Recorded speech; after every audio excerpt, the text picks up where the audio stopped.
আমি কিভাবে আল্লাহর সামনে দাঁড়াবো?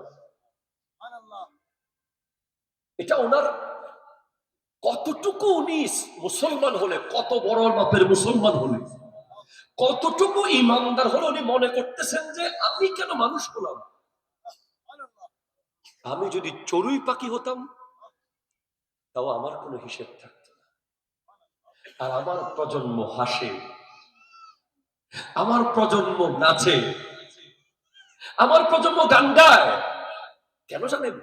কারণ আমার প্রজন্ম কোরআন শরীফ পড়েও না, বুঝেও না। কেমনে বুঝবে? আপনি যেন কোরআন শরীফটা পড়তে না পারেন, আপনি যেন আখিরাত কি, কবরে কি হবে, হাসরে কি হয়, ওই দিন কি কি হতে পারে এটা বুঝতে না পারেন, আপনাকে ইহুদি নাসারারা টোটাল একটা জালের মধ্যে আটকে ফেলেছে। আপনাকে সেই টাইম দিচ্ছে না, আপনাকে একটা কম্পিটিটিভ ওয়ার্ল্ডে ঢুকিয়ে দিয়েছে। আপনি সারাক্ষণ শুধু বড় হতে চান, আরো বড় হতে চান, আরো বড় হতে চান। দোকান একটা আরেকটা বাড়াতে চান, বাড়ি একটা আরেকটা বাড়াতে চান, গাড়ি একটা আরেকটা বাড়াতে চান। সেদিন এক কবির এক কবিতার আবৃত্তি শুনলাম, আমি হুবহু মুখস্থ করে বলতে পারবো না, তবে কিছুটা ধারণা দিতে পারবো। একজন ডাক্তার লিখেছে, তোমার মন খারাপ, আমারও। অমুকের একটা মোটর সাইকেল আছে, সে চায় যে একটা কার নিতে, কিন্তু অমুকের একটা পা নাই, সে চায় যে একটু একটা পা যদি থাকতো, হাঁটতে পারত। তোমার মন খারাপ, আমার। অমুকের একটা বাসা ভাড়া নিয়ে থাকে, সে চায় যে যদি নিজের একটা বাড়ি হতো। আর অমুক রেল বিডে ঘুমায়, সে চায় যে যদি একটা বাঁশের বেড়ার চাল থাকতো। তোমার মন খারাপ, আমার। আমাদের ভিতরে আপনি দেখতে পাবেন যে যার একটা সাইকেল আছে সে সারাক্ষণ চায় যে আমি একটা মোটর সাইকেল নিতে পারতাম।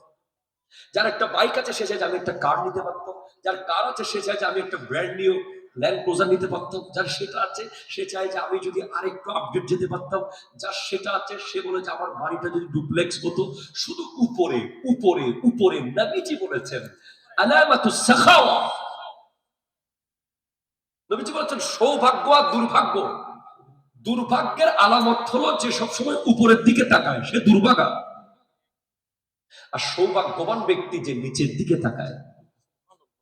যার কাছে বাইক আছে সে যদি বলে যে আলহামদুলিল্লাহ আমার বাইক আছে, অমুকের তো সাইকেল আছে, আল্লাহ আমাকে বাইক দিয়েছে। যার সাইকেল আছে সে তাকাবে যে অমুকের তো একটা পাও নাই। ঠিক কিনা বলেন? আমরা একটা কম্পিটিটিভ ওয়ার্ল্ড এখন। মনে হচ্ছে যেন আমরা মৃত্যু ছাড়া, কবর ছাড়া আমাদেরকে থামানোর কিছু নাই আর। আর এগুলো করতে গিয়ে ইহুদি নাসারারা আমাদের ভিতরে ঢুকিয়ে দিয়েছে হিংসার বিষ। ঠিক কিনা বলেন? ঢুকিয়ে দিয়েছে অহংকারের বিষ, ঢুকিয়ে দিয়েছে জুলুমের বিষ, ঢুকিয়ে দিয়েছে একে অপরের বিরুদ্ধে দাঁড়ানোর ভয়ঙ্কর কিছু নীতিমালা। আজকে আপনি দেখেন শহরগুলোতে, দেখেন প্রতিবেশী ফ্ল্যাট বাড়িগুলোতে পাশের বাসায় কে থাকে, কি জিন থাকলো না মানুষ থাকে, কেউ কাউকে চেনে না, কেউ কারোর সাথে কথা বলে না, কে যায় কে আসে। অথচ প্রতিবেশী যদি কিয়ামতের দিন বিরুদ্ধে বলে, কোটি রাকাত নামাজিও আটকে যাবে। কে করেছে এটা? এক এক ঘরে হয়ে যাওয়া, নিজের খানা নিজে খাওয়া, কাউকে না দেওয়া, ইভেন বাপ মাকে পর্যন্ত বলা যে তোমার ইনকাম তুমি, আমার ইনকাম আমি। এটা মুসলমানের কালচার না, এটা ডিরেক্ট ইহুদি নাসারাদের কালচার। আপনি আমেরিকা ইউরোপ যান, আপনি দেখবেন father your income your, my income mine. সন্তান যেভাবে মুসলমান সন্তান বাবা মার দায়িত্ব নেওয়াকে ফরজ মনে করে, এটা নামাজের মতো ফরজ, নামাজের চেয়ে আরো বেশি। ইহুদি নাসারারা সেটা করে না। শেষ সময়ে গিয়ে দেখবেন যে অনেক বড় বড় বাসভবনে বাপ মরে পচে পড়ে আছে, বেডরুমে কোনো খবর নাই। এই কালচার এখন আমাদের ভিতরে ঢুকেছে, ঠিক কিনা বলে? যেদিন থেকে ডাইনিং টেবিল এসেছে, যেদিন থেকে চামচ এসে গেছে, যেদিন থেকে বাসন এসে গেছে, যেদিন থেকে বিভিন্ন ডিজাইনের চাইনিজ রেস্টুরেন্ট, দামি দামি রেস্টুরেন্ট এসেছে, সেদিন থেকে বৈষম্য আর বৈষম্য শুরু হয়েছে। আপনি দেখেন আমাদের দেশে একদলকে দেখবেন যে মিলাদুন নবীকে বেদাত বলবে, ওলি আল্লাহর ওরসকে বেদাত বলবে, অথচ কমিউনিটি সেন্টারকে বেদাত বলে না। আপনি বলেন কমিউনিটি সেন্টারে কি গরিবরা যেতে পারে? যাওয়ার সুযোগ আছে? আপনার ড্রয়িং রুম যেটা খুব অ্যারিস্টোক্রেট, খুব হাই ফাই করে বানিয়েছেন, ওখানে আপনার গ্রামে যারা কবর করে ওই লোকগুলা কি ড্রয়িং রুমে বসতে পারে? তাদেরকে বসতে দিয়েছেন কোনোদিন? আপনার অনেক গ্রামের প্রতিবেশী আছে যারা শহরে আসে না, আপনার আসলেও ভয়ে আপনাকে ফোন দেয় না, আপনার বাড়ি এত হাই ফাই যে ওরা ছেঁড়া লুঙ্গি পরে ঢোকার সাহস করে না। আর ফোন করলেও আপনি একদিন দুই দিন অজুহাত দিয়েছেন, বাসায় থাকলেও নাই বলেছেন, কাজ না থাকলেও আছে বলেছেন, অমুক ব্যস্ত বলেছেন, তাদেরকে আসতে দেন নাই, তারা আসে না। আপনার ড্রয়িং রুমে বৈষম্য, ব্যক্তি অনুযায়ী নাস্তা আসে, ব্যক্তির ড্রেস অনুযায়ী চার রং কালার চেঞ্জ হয়, চায়ে চিনি বেড়ে যায় আর কমে যায়, কাপের মধ্যে পরিবর্তন চলে আসে ব্যক্তি অনুযায়ী। আপনার মেজবানের টেবিলে বৈষম্য, ব্যক্তি অনুযায়ী গোশতের বাটি বেড়ে যায়, ব্যক্তি অনুযায়ী নলি চলে আসে, ব্যক্তি অনুযায়ী আবার এক স্পেশাল চিকেন চলে আসে, মাটন চলে আসে, বিফ চলে আসে, আর ব্যক্তি অনুযায়ী শুধু ডাল দিয়ে চালিয়ে দেয়। এক বাটি এক বাটি এক বাটি, ফার্স্ট বাটি ফার্স্ট বাটি ফার্স্ট বাটি। কেন? এদিকে বদ্দা বসি, এই টেবিলে বদ্দা বসেছে, কে বসেছে? বদ্দা। ব্যক্তি অনুযায়ী কমিউনিটি সেন্টারের খাবারের মেনু পাল্টে গেছে। খবরদার, এই টেবিলের তিয়েতাবি। আর ওদিকে রক্তের সম্পর্ক চেয়ার পাচ্ছে না। রক্তের সম্পর্ক, যার সাথে আপনার আত্মীয়তা, ব্লাডের, আপনার ফুফু, আপনার খালা, ওরা চেয়ারই পাচ্ছে না বসার জন্য, আর আপনি নিয়ে বসে আছেন বদ্দাকে। তো আপনি এগুলোকে বেদাত বলেন না, অথচ এই পৃথিবীতে বৈষম্য যদি না থাকে, দুই জায়গায় নাই, একটা হলো নবীর মিলাদে আর একটা ওলির ওরসে। আজকে তবুরুক আছে না? আছে সবার জন্য। কি আছে? বিরিয়ানি খাই ফেলাতেছে অলরেডি। লাস্টে দিবে না আবার? না দিবে না, খেয়ে চলে। আচ্ছা যাক, ওখানে কি 4-5 রকম আইটেম হয়েছে? ভিআইপি দের জন্য একটা টেবিল, সিআইপি দের জন্য একটু, সবার জন্য সবাই একই না? That is Islam. That is আপনি ওলি আল্লাহর ওরস জামিয়ার মাঠে যান, শরীয়ত সম্মত ওরস। আমি জামিয়ার শিক্ষক হয়ে যে প্যাকেট পাবো, আপনার দোকানের একজন কর্মচারীও সেই প্যাকেটটাই পাবে। দ্যাট ইজ ইসলাম। এই ছোট্ট ছোট্ট জিনিসগুলো যখন চলে গেছে, আজকে হাসপাতালে রোগীর অভাব নাই। আপনি ভারতে যান, হিন্দু রোগী পাবেন না 1001 জন, মুসলিম রোগী 999 জন। কেন? কারণ মুসলমানকে তো যেখানে রোগের ওষুধ আল্লাহ দিয়েছেন, ওটা তো মুসলমান লাথি মেরে ফেলে দিয়েছে। আবার আপনি সৌদি আরব যান, রোগী নাই, ওরা বড় বড় উট খেয়ে ফেলতেছে, ওদের হার্টের সমস্যা নাই। আর আমরা 2 পিস গোস্ত খাইলে হার্টে ব্লক। কথা বল না? ওরা বড় বড় হরিণ, ভেড়া, দুব্বা খাইতেছে, ষান্ডা, কোনো খবর নাই। আর আমাদের বয়স 25 হইতে পারে নাই, কয় টিজি বাড়তি, কোলেস্ট্রল বাড়তি, এলডিএল বাড়তি, লিপিড প্রোফাইল বেড়ে গেছে। কেন বাড়বে না? কেন? আপনি তো বাসায় একসাথে বসে খেয়েছেন, কয়েকশো বছর হয়ে গেছে। আপনি একজন মুসলমানের সাথে বসে হাত দিয়ে, উনার হাত আপনার খাবারে, আপনার হাত উনার খাবারে লেগেছে, এই ব্যাপারটা তো চলে গেছে। এটা তো এখন জাদুঘরে চলে গেছে। কিন্তু আপনি সৌদি আরবে যান, আমি প্রত্যেক বছর রমজানে চলে যাই, আল্লাহ যদি নিয়ে যায়। গত 5 বছর লাগাতার যাচ্ছি। এই 15 দিনে আমি এত কিছু খাই সৌদিতে, কিন্তু আমার কোনো অসুবিধা হয় না।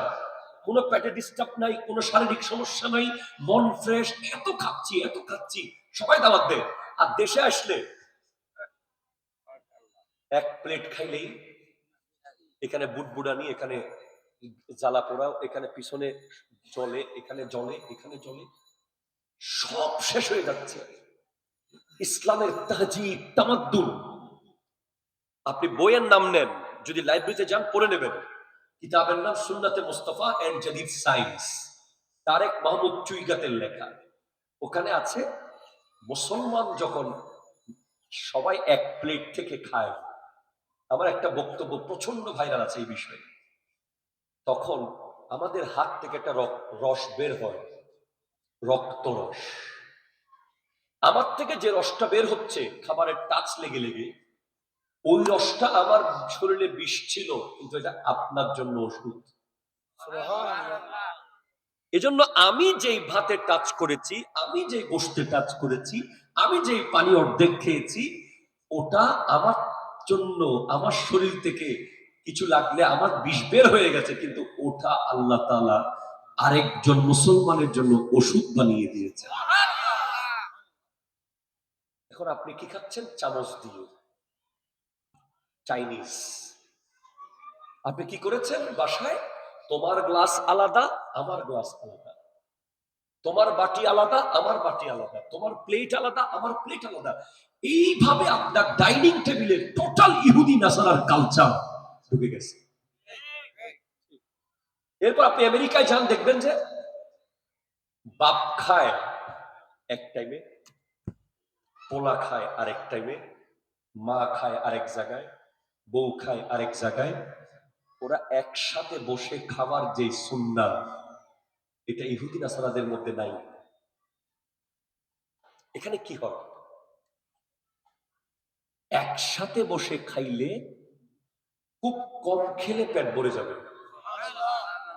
রাসূল পাক সাল্লাল্লাহু আলাইহি সাল্লামের কাছে এক সাহাবা এসে বলে, ইয়া রাসূলুল্লাহ, আমি এত খাই, পেট ভরে না, পেট ভরে না। আমার নবী বলছেন, ইজতামিউ তুআমাকুম, সুবহানাল্লাহ, তোমাদের খাবারের টেবিলে তোমরা একত্রিত হয়ে খাইও, তোমার পেট ভরে যাবে। এই যে ইহুদিরা, চাইনিজরা, আপনি দেখবেন চায়নার মানুষ দুপুর বেলা যত কঠিন অফিসার হোক, যত হাই লেভেলের অফিসার হোক, তারা দুপুরের লাঞ্চের পর ওদের অফিসের যে সিট, এটাকে বিছানা বানিয়ে শুয়ে পড়বে।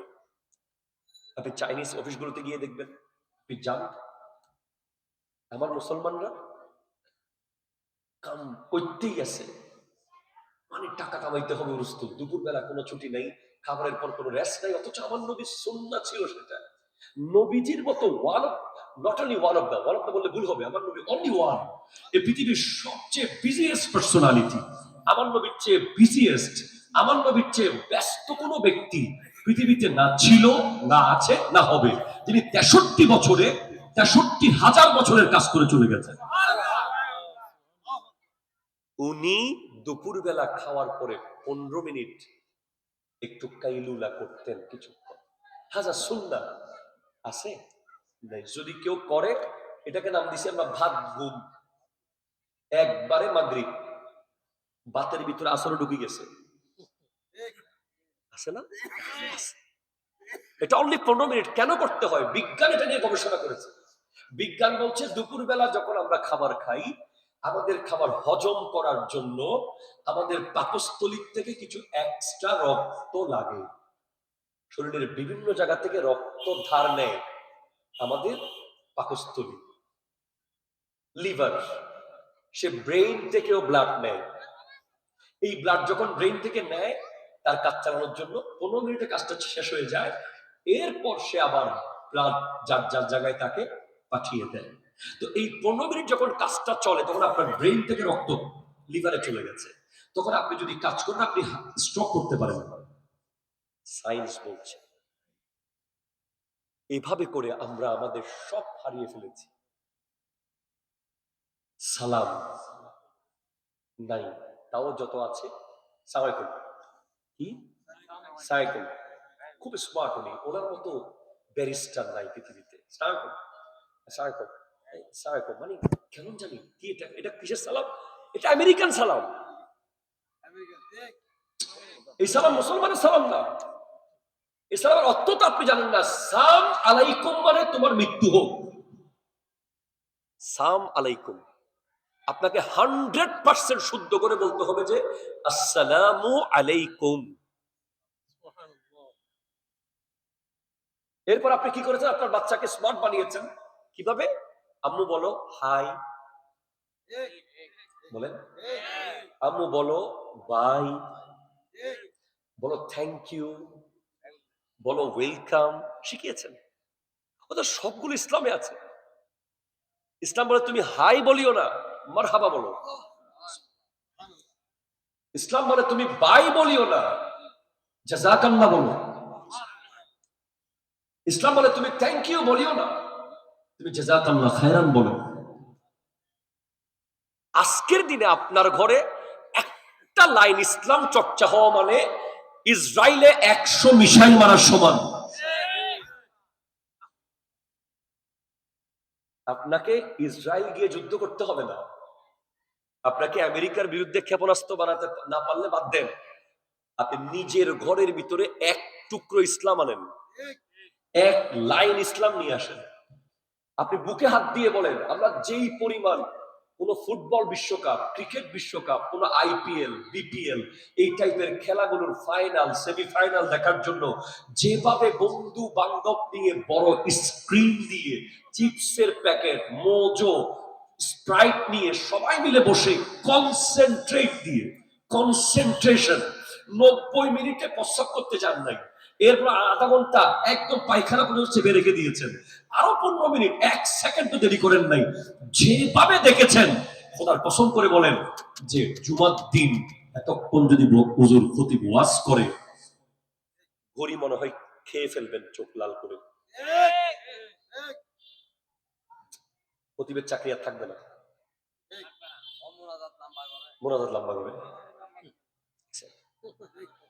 মোনাজাত লম্বা করে বক্তা অমুক সমুক এসে বড় বড় প্রোগ্রামে আলাতুল আজগবি কথা বলে যাচ্ছে, কোনো কিছু বলার সাহস নাই। কিয়ামের সময় আসলে সংক্ষেপ, সংক্ষেপ সংক্ষেপ, তিলাওয়াত একটু সংক্ষেপ, নাত একটু সংক্ষেপ, তারাবি একটু সংক্ষেপ, জানাজার পরে দোয়া একটু সংক্ষেপ। এভাবে আপনাকে আমি বলে যাচ্ছি আজকে জয়নুল আবেদিন যদি কোনোদিন বেঁচে থাকে আবার বলবে, একটা কথা মাথায় রেখে দিবেন যে কে সুন্নি, কে কওমি, কে আহলে হাদিস, কে লামাযহাবি, কে অমুক, কে সমুক, এটা আমার বিষয় নয়। আমার বিষয় হলো যেদিকে আল্লাহর সিজদা বেশি আমি সেদিকে। আপনারা কি একমত হলে হাত তোলেন? যদি একমত হন হাত তোলেন, ঠিক কিনা বলেন? আল্লাহু আকবার।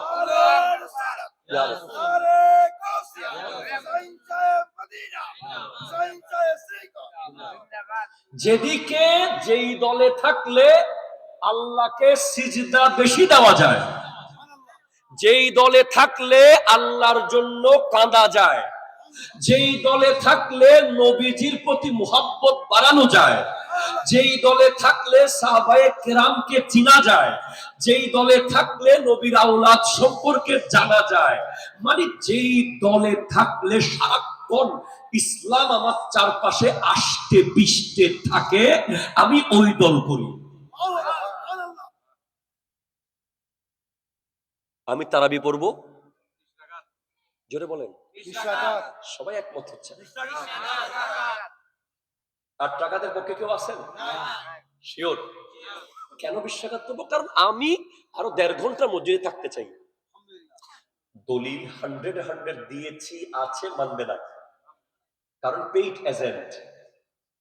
পেইড এজেন্টের কাজ হলো যে মুসলমান যুবকদেরকে মসজিদ থেকে গলা ধাক্কা দিয়ে বের করবা না, এমন কিছু প্রক্রিয়া দিবা যেন বের হয়ে যায়। যেমন জিন্সের pant, please don't take otherwise. জিন্সের pant is one of the very special elements to abandon salat, to desert salat. যেদিন থেকে জিন্সের প্যান্ট ঢুকেছে মুসলমানের ওনার শরীরে, সেদিন থেকে সে অটোমেটিক মসজিদ থেকে বের হয়ে গেছে। তাকে কেউ বের করতে হয় নাই। কেন? সে ভালো করে বসতে পারে না, সে নামাজে বেশিক্ষণ বসতে পারে না, সে প্রস্রাবখানায় বেশিক্ষণ ভালো করে পরিষ্কার হতে পারে না। জিন্সের প্যান্টের সাথে আর কি এলো? আমেরিকা থেকে আর ইউরোপ থেকে কি এসেছে? দাঁড়িয়ে কমোড, রেস্টুরেন্টে, পেট্রোল পাম্পে, গোটা সম্পূর্ণ ইসলাম বিরোধী কমোড। ইসলাম দাঁড়িয়ে প্রস্রাবকে সাপোর্ট করে না, নিষেধ। এবং অ্যাকর্ডিং টু মেডিকেল সায়েন্স, কেউ যদি দাঁড়িয়ে প্রস্রাব করে তার কিডনি নষ্ট হয়ে যাবে, এটা 100% প্রমাণিত। অথচ আজকে আপনি দেখবেন বড় বড় চাইনিজ রেস্টুরেন্ট, বড় বড় জায়গায় দেখবেন দাঁড়িয়ে দাঁড়িয়ে প্রস্রাবের কমোড আছে। এটাই স্মার্টনেস, এটাই করছে এয়ারপোর্ট গুলোতে। এলো কিভাবে এলো? হ্যাঁ, ইয়া আইয়ুহাল্লাযীনা আমানু লা তাত্তাখিযুল ইয়াহুদা ওয়ান নাসারা আউলিয়া।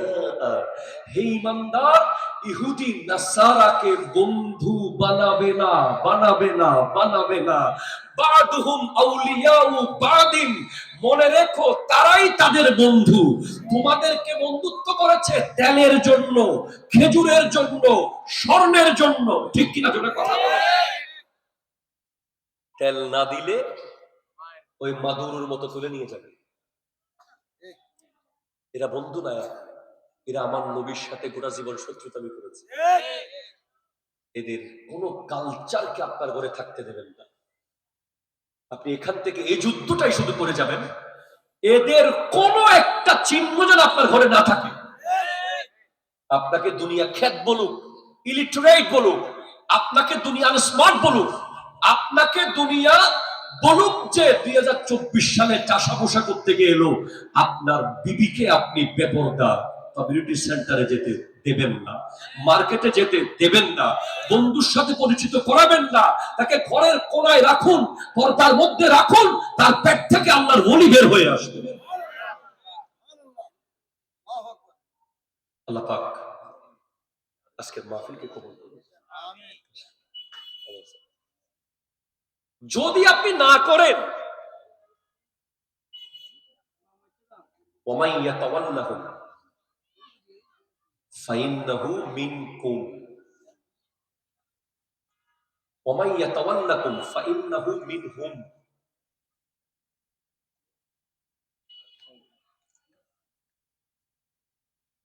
যদি কেউ তাদের বন্ধুত্বকে গ্রহণ করে, এটাকে যদি অ্যাভয়েড না করে, তাহলে সে আল্লাহর নাই, সে তাদের হয়ে গেছে। ইন্নাল্লাহা লা ইয়াহদিল কওমাজ যালিমিন, আল্লাহ জালিম সম্প্রদায়কে হেদায়েত করে না। ঠিক আছে, ধন্যবাদ। তাহলে আপনাদের সাথে কথা হলো। আল্লাহ তাআলা আমাদেরকে 5 ওয়াক্ত নামাজ পড়ার তৌফিক দান করুন। আমিন।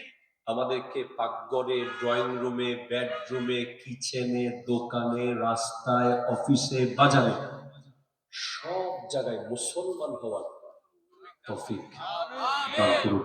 ওয়া আখিরু দাওয়ানা আলহামদুলিল্লাহি রাব্বিল আলামিন। আসসালামু আলাইকুম ওয়া রাহমাতুল্লাহি